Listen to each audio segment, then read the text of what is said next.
मनसे अध्यक्ष राज ठाकरे हे मराठवाड्याच्या दौऱ्यावरती आहेत। काल बीड या ठिकाणी आल्यानंतर मनसे अध्यक्ष राज ठाकरे यांच्यासमोर ठाकरे गटानं निदर्शने केली, त्यांच्या विरोधात घोषणाबाजी केली आणि त्यानंतर आज कुठचाही तशा पद्धतीचा प्रकार घडू नये याच्याकडनं पोलिसांकडनं जी आहे ही खबरदारी घेण्यात आलेली आहे। हॉटेलच्या सगळ्या परिसरात पोलीस बंदोबस्त जो आहे हा तैनात करण्यात आलेला आहे। थोड्याच वेळात मनसे अध्यक्ष राज ठाकरे हे जालन्याच्या दिशेने निघतील, जालन्यामध्ये ते बैठकांचा आढावा घेतील आणि त्यानंतर संभाजीनगरमध्ये पदाधिकाऱ्यांची बैठक झाल्यानंतर आज पत्रकार परिषद सुद्धा घेणार आहेत। या पत्रकार परिषदेमध्ये मनसे अध्यक्ष राज ठाकरे मराठा आरक्षणाच्या बाबतीत भूमिका जी आहे ही स्पष्ट करतील आणि त्याचसोबत ज्या पद्धतीनं विधानसभा निवडणुकांचा जो आढावा घेतलाय याच्या बाबतीतही भाष्य करतील। मात्र ज्या पद्धतीनं मराठवाडा दौऱ्यावरती राज ठाकरेंना 3 वेळा अशा पद्धतीच्या निदर्शनांना जे आहे हे सामोर जावं लागलं होतं, आज कुठच्याही प्रकारचा अशा पद्धतीचा प्रकार घडू नये याच्यासाठी पोलिसांकडनं जी आहे ही खबरदारी घेतलेली आपल्याला पाहायला मिळते। ह्या सगळ्या हॉटेल परिसरात जर आपण पाहायला गेलं तर पोलीस छावणीचं एक स्वरूप आपल्याला पाहायला मिळते। मग पोलिसांच्या गाड्या असतील किंवा मोठ्या प्रमाणात पोलीस बंदोबस्त जो आहे हा तैनात करण्यात आलेला आहे। थोड्याच वेळात मनसे अध्यक्ष राज ठाकरे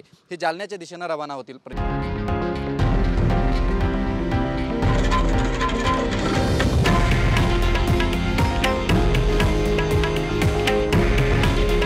हे आहे देशातील नंबर 1 न्यूज नेटवर्क आणि आपण पाहत आहात TV9 मराठी। काळजी तुमची, हित महाराष्ट्राचं।